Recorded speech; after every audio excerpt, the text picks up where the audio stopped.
When a weathered cowboy rescues a mysterious woman from the unforgiving desert, her hidden past threatens to destroy everything he's built and everyone he's sworn to protect. The sun bleeds crimson across the Nevada wasteland, 1887. Heat shimmers rise like ghosts from cracked earth that stretches endlessly toward mountains that dance in the distance like mirages. A lone rider's shadow cuts through the silence, his horse's hooves creating the only sound in this cathedral of desolation. Jack Morrison, 45 years carved by wind and hardship, leather-worn hands gripping reins with the easy confidence of a man who spent more years in the saddle than on solid ground. His eyes, pale blue like winter sky, scan the endless nothing with the practiced vigilance of someone who knows the desert keeps its secrets buried shallow. His horse snorts, ears pricking forward. The animal's instincts sharper than any human sense. Jack pulls the reins, bringing his mount to a halt. There, barely visible against the white sand that reflects the dying sun like scattered diamonds, a dark shape lies motionless. At first glance, it could be driftwood, a fallen branch, anything the desert wind might have deposited in its endless rearranging of the landscape. But something about the form speaks of humanity, of life clinging to existence by threads thinner than spider silk. Jack dismounts, his boots crunching on sun-baked ground that cracks beneath his weight like broken pottery. Each step brings the shape into clearer focus until there's no mistaking what he's found. A woman lies unconscious, her dark skin glistening with the last moisture her body can spare, lips cracked like old parchment left too long in the sun. Beautiful, even in her extremity. Her breathing comes in shallow gasps that barely disturb the dust around her mouth. She's dying, and the desert doesn't care about beauty or youth or the dreams that might die with her. "Easy now," Jack whispers, his voice rough from years of talking more to horses than people. He lifts her carefully, surprised by how light she feels, as if the desert has already begun claiming her substance. Her head lolls against his shoulder, and he catches the faint scent of jasmine beneath the salt of dried sweat. As he settles her onto his horse, her eyes flutter open, revealing depths of brown so dark they seem to hold their own shadows. But it's not the color that stops his breath. It's the terror that fills them, a fear so profound it cuts deeper than any blade he's ever faced. "Please," she gasps, her voice barely more than wind through dry grass. "They're coming." The words hang in the desert air like a curse, and Jack feels something cold settle in his chest despite the heat that still radiates from the sand. He doesn't ask who. In this country, there are always men coming, always reasons to run, always prices to be paid for the simple act of existing in the wrong place at the wrong time. Jack's ranch sits like a weathered fortress against the desert's edge, buildings that have learned to bend with the wind rather than break against it. The main house, built from adobe and determination, squats low and solid, its thick walls designed to keep the heat out and the cool in. Corrals stretch behind it, currently empty but for the dust devils that dance between the fence posts. Inside his modest cabin, Jack has made the woman as comfortable as his bachelor existence allows. She recovers on his bed, the only piece of furniture in the place that wasn't built for pure utility. She's been unconscious for 2 days, her body fighting the desert's attempt to claim her. Jack has kept vigil, spooning water between her cracked lips, bathing her fevered skin with cool cloths, and wondering what kind of men would leave a woman to die in such a place. On the third morning, she wakes fully, her eyes clear and alert, taking in her surroundings with the quick assessment of someone accustomed to evaluating threats and escape routes. "What's your name?" Jack asks, offering her a cup of water that she accepts with hands that tremble only slightly. "Amara." Her voice carries an accent he can't place, something that speaks of distant shores and languages that flow like music. "You saved me." "Desert don't forgive," Jack replies, settling into the chair he's pulled beside the bed. "Neither do the men who left you there, I'm guessing." She flinches as if he struck her, and her free hand moves instinctively to her throat where a small leather pouch hangs on a thin cord. "You don't understand. I bring danger." Jack studies her face, noting the high cheekbones that speak of aristocratic breeding. the intelligent eyes that have seen too much, hands that are too soft for someone who should be accustomed to desert survival. Everything about her suggests mysteries layered like sediment in canyon walls. Then we'll face it together. But Amara turns away, her fingers tracing the outline of whatever lies hidden in the leather pouch. Through the worn material, something catches the light that filters through the cabin's single window. Something that glints gold and promises. 3 days pass before Jack finds Amara in his barn, moving among his horses with the confidence of someone who understands these animals in ways that go beyond mere familiarity. She runs her hands along a mare's legs, checking tendons with expert fingers, observing breathing patterns and the way each animal carries itself. Her touch is gentle but knowledgeable, and the horses respond to her with the trust they usually reserve for Jack himself. "You know horses," Jack observes, leaning against the barn door and watching her work. "My father taught me," she says, her voice carrying a weight of memory, "before everything changed." Jack notices something that makes his blood run cold. On her wrist, partially hidden by the sleeve of the dress he'd found for her in his late mother's trunk, is a brand. Not the kind left by rope burns or accidents, but the deliberate mark of hot iron pressed into flesh. The symbol is intricate, carefully designed, and Jack has seen it before in contexts that make his stomach turn. "That mark," he says carefully, keeping his voice neutral.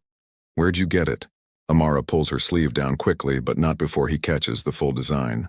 "I told you, I bring danger." That night, Jack rides the 12 miles to town, his horse's hooves drumming a rhythm of urgency against the hard-packed earth. The saloon sits at the heart of what passes for civilization in these parts, a collection of buildings that seem to huddle together for protection against the vastness that surrounds them. Inside, the air is thick with tobacco smoke and the kind of conversations that die when strangers enter. The bartender, a man named Collins who's seen enough of life to know when not to ask questions, looks up as Jack approaches. Jack slides a rough sketch of the symbol across the bar, drawn from memory on a piece of paper that's already wilting in the humidity of too many bodies in too small a space. "That's Caldwell's mark," Collins whispers, his voice dropping to barely audible levels. "Thomas Caldwell runs the biggest ranch in 3 counties. He pauses, glancing around to make sure no one else is listening. "Also runs other things decent folks don't talk about." Jack's blood turns to ice water in his veins. Caldwell, the name that's haunted his nightmares for 3 years. The man who destroyed his brother's family over a land dispute that should have been settled in court, but was instead resolved with fire and bullets. The man who owns half the sheriff's department and has judges in his pocket like loose change.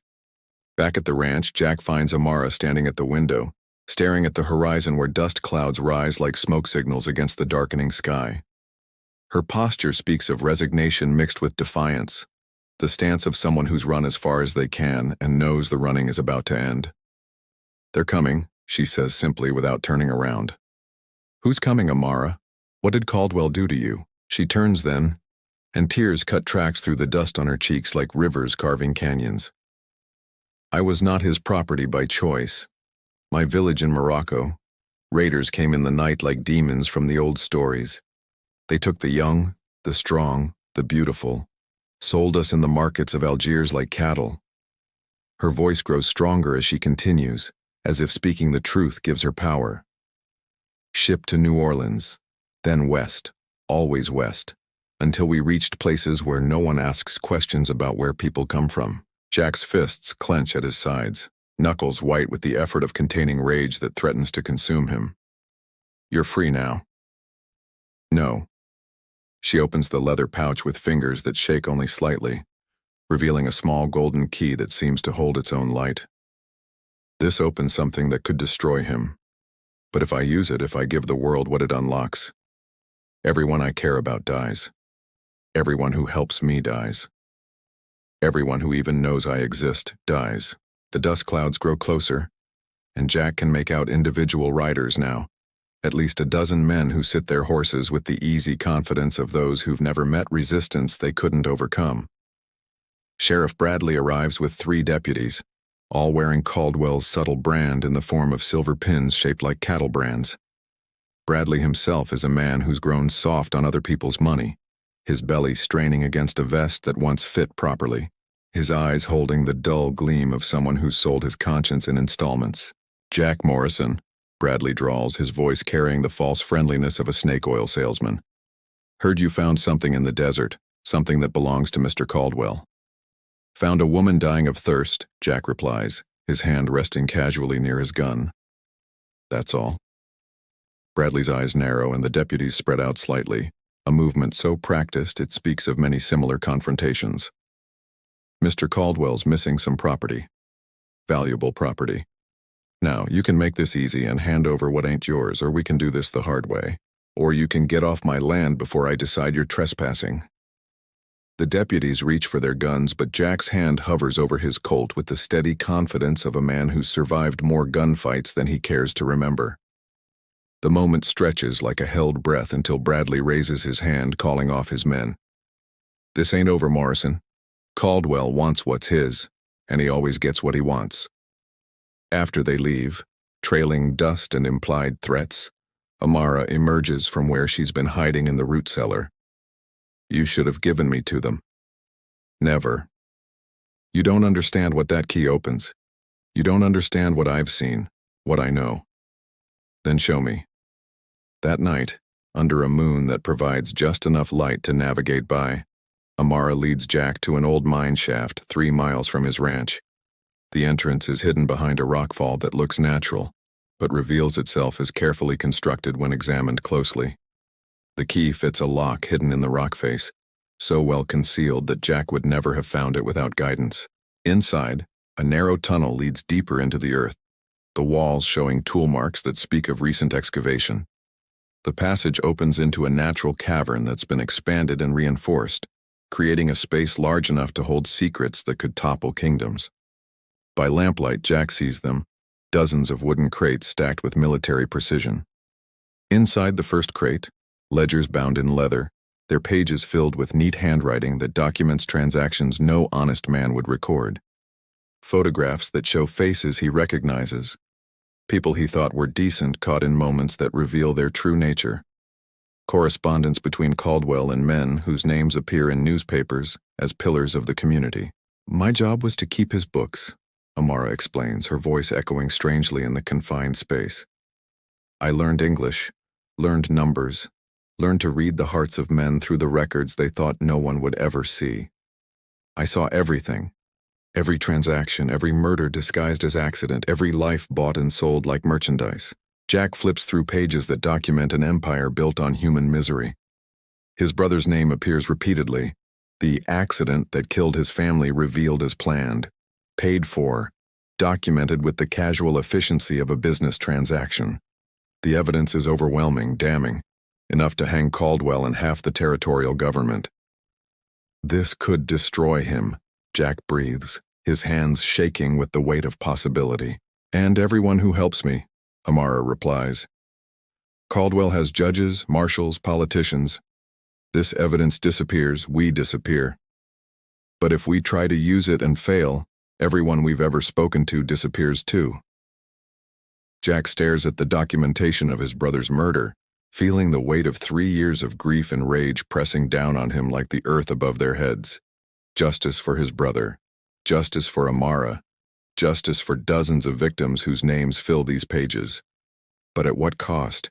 Dawn brings riders, 20 men surrounding Jack's ranch like wolves circling wounded prey.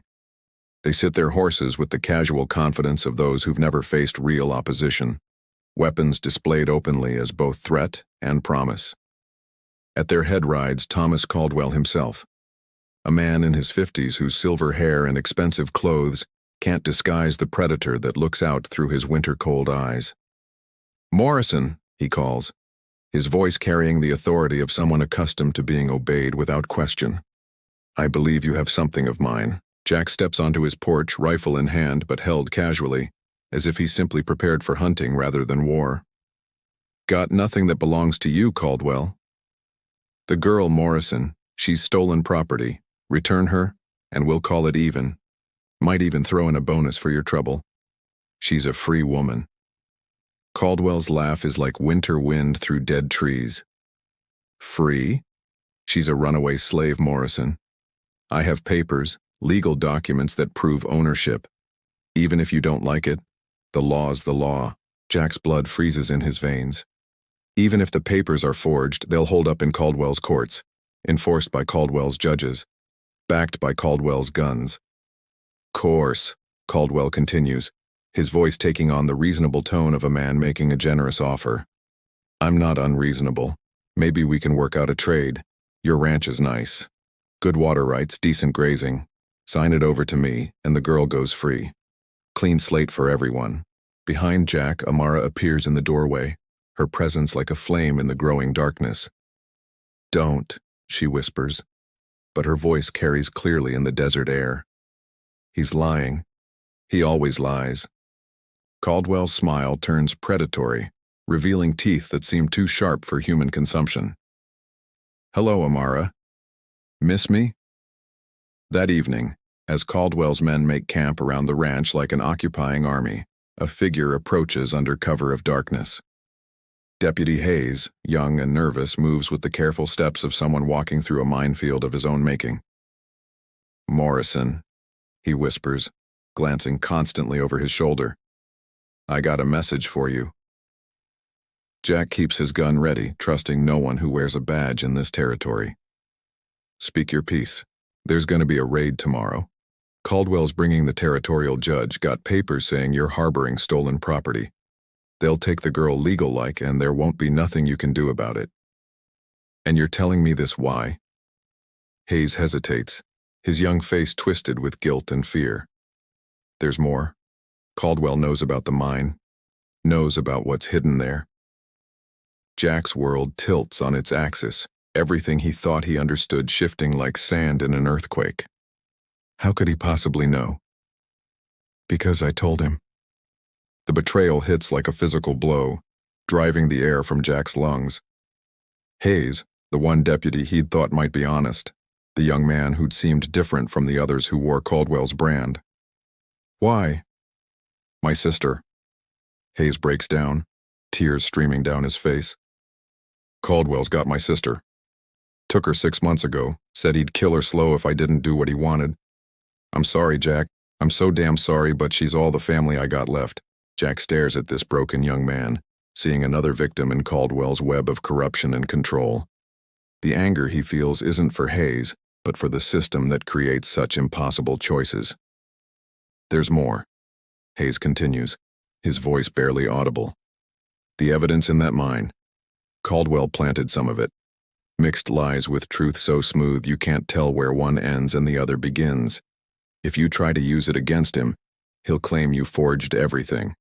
Your word against his, and we both know whose word carries weight in this territory. The trap closes around them with the inexorable certainty of a hangman's noose. The evidence that could free them might damn them instead, and the one man Jack thought he could trust has been working for the enemy all along.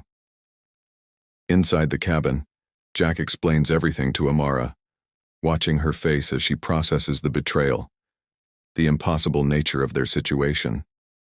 She sits in silence for long minutes, her fingers working at the leather pouch around her neck as if it contains prayer beads rather than the key to their destruction. So we have 3 options, Jack says, laying out their choices with the grim precision of a man planning his own funeral. Run. Leave everything behind. Start over somewhere else where Caldwell's reach can't find us. Fight. Use the evidence. Risk it backfiring and destroying everyone we're trying to save. Or surrender. Give you back to him, save everyone else. Amara touches the key through the leather, her eyes distant as if she's seeing possibilities that exist beyond the walls of the cabin. There is a 4th option. What? Burn it all. The evidence, the mine, everything. Caldwell loses his leverage, but so do we. No justice, but no more victims either. Jack stares at her, seeing the strength that's kept her alive through horrors he can barely imagine. That's not justice. No. But it's survival. Sometimes that's all we can hope for. They sit in silence, weighing impossible choices while outside Caldwell's men patrol like wolves waiting for dawn. The weight of decision presses down on them, each option carrying consequences that ripple out like stones thrown into still water. What would your brother want? Amara asks quietly.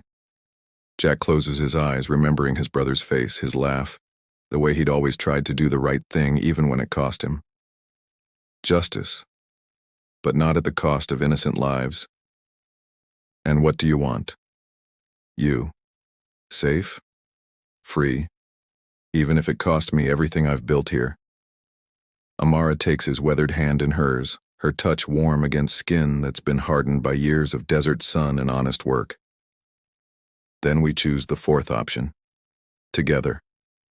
Dawn breaks gray and threatening, clouds gathering on the horizon like an army of shadows. Caldwell rides up with the territorial judge in tow, a thin man with dead eyes who carries the law like a weapon to be wielded for the highest bidder. Behind them, 20 armed men spread out in a semicircle that speaks of military precision and overwhelming force. "Morrison," Caldwell calls, his voice carrying the satisfaction of a man who believes victory is assured. "Time's up. Hand over my property, or we take it by force." Jack steps onto his porch, and in his hand, clearly visible to everyone present, is the golden key that's been the center of so much death and suffering. "This what you're really after, Caldwell?" Caldwell's composure cracks like ice in spring thaw, revealing the desperate hunger beneath his civilized veneer. "Where did you find that?" "Funny thing about evidence," Jack continues, his voice carrying clearly across the desert air. "Sometimes it tells stories you don't expect." He holds up a ledger page, one of the few genuine documents from the mine. "Like how you murdered my brother, how you've been trafficking people for years, how you own half the law in this territory." The territorial judge shifts uncomfortably in his saddle, suddenly aware that his own name might be written on pages he's never seen.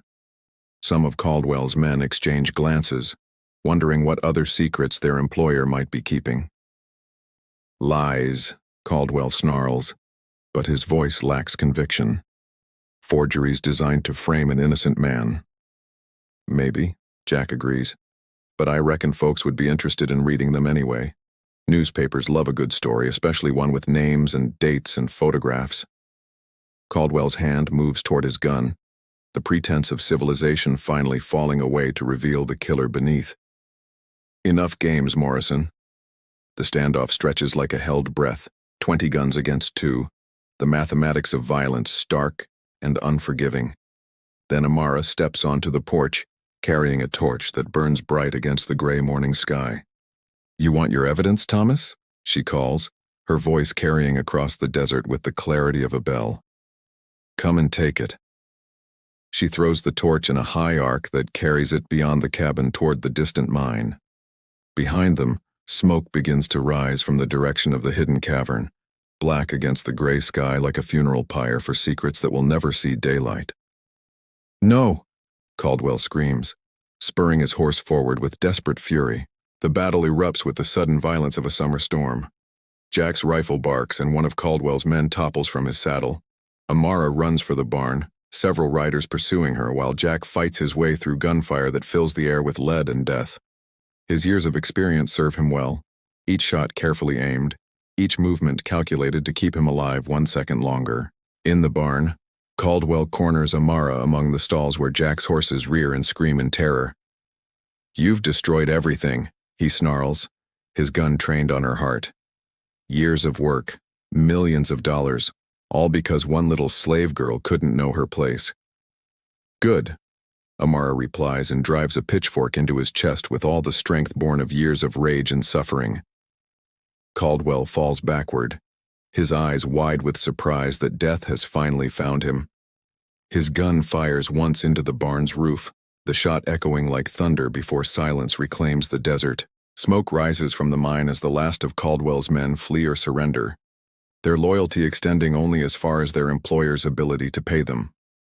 The territorial judge, faced with multiple witnesses to Caldwell's crimes and the sudden absence of his protection, develops a conscience with remarkable speed. Deputy Hayes, freed from Caldwell's hold over his sister, helps round up the survivors and begins the process of unraveling an empire built on human misery. "What about the evidence?" he asks Jack as they watch the smoke continue to rise from the distant mine. "What evidence?" Jack replies, his face innocent as a newborn's. "Fire took everything. Terrible accident. But that night, as Amara tends the wounds Jack collected in the battle, she smiles with the satisfaction of someone who's played a longer game than anyone suspected. Not everything burned. She produces a small metal box from beneath her dress, its contents protected from flame by careful planning and foresight. The most important pages, the ones that name names and provide proof, hidden where fire couldn't reach them. Enough to hang his remaining men, enough to free his victims, including Hayes's sister and dozens of others, enough to make sure this never happens again. Jack pulls her close, breathing in the scent of jasmine that somehow survives beneath the smoke and gunpowder. And us? What happens to us now? Amara looks out at the desert, no longer a prison but a canvas for whatever future they choose to paint. We rebuild, together. Make this place into something worthy of the blood that's been spilled for it. The ranch? Our ranch now, our life, our choice. Jack kisses her forehead, tasting salt and smoke and the promise of tomorrow. Think we can make it work? A broken-down cowboy and a woman who's seen too much of the world's darkness? I think, Amara says, her hand resting on her belly where new life has begun to grow. We're exactly what each other needs. The desert brought us together, and the desert will keep us strong. Outside, the wind carries away the last of the smoke, leaving only stars and the endless possibility of a future written by their own hands rather than the cruel whims of men like Caldwell. 6 months later, the Morrison Ranch thrives under the partnership of two people who understand that survival requires both strength and compassion. Amara's knowledge of horses has made them the most sought-after breeders in 3 territories, while Jack's reputation for fairness has brought them respect and protection from neighbors who value integrity over profit. In town, Sheriff Hayes keeps the peace with the dedication of a man who's learned the true cost of corruption. The territorial judge has been replaced by someone who believes justice should be blind rather than bought, and the evidence from Amara's metal box has freed dozens of victims while sending their captors to face the hangman's rope. And sometimes, late at night when the desert wind carries the scent of sage and possibility, Jack and Amara sit on their porch and watch the stars wheel overhead in patterns older than human memory. The desert that once threatened to claim them now offers its protection, a vast guardian that keeps their secrets and their love safe from a world that would destroy both if given the chance. Any regrets? Jack asks, his arm around the woman who's become his anchor in a world that shifts like sand. Amara considers this, her hand resting on her growing belly where their child moves with the restless energy of new life. Only that it took so long to find you. Only that so many had to suffer before we found each other. Jack smiles, pulling her closer as a coyote calls to the moon somewhere in the darkness beyond their fence line. Worth the wait. Worth everything we went through to get here. In the distance, the desert answers the coyote's call with silence and stars, and the wind carries the promise that some stories end not with death, but with the beginning of something better than what came before. If this tale of love, justice, and redemption in the Old West captivated you, smash that subscribe button and ring the notification bell. You won't want to miss our next story. The preacher's daughter who robbed banks. Her final heist changed everything. Drop a comment below. What would you have done in Jack's position? Sometimes the hardest choice is the right one. Until next time, keep riding toward your own horizon of possibilities.